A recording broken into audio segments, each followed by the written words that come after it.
Завершился самый протяженный в истории из турмаршрутов по зимникам арктического севера России экспедиция. По успешному финишу состоялась пресс-конференция в Якутске.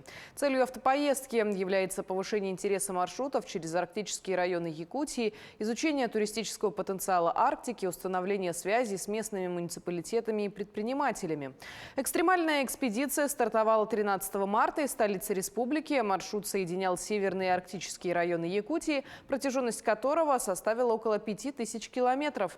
Организаторами автопробега выступили Агентство развития туризма и территориального маркетинга, Ассоциация туриндустрии Якутии, а также Якутское республиканское отделение «Опора России». Мы выбрали, более подходящий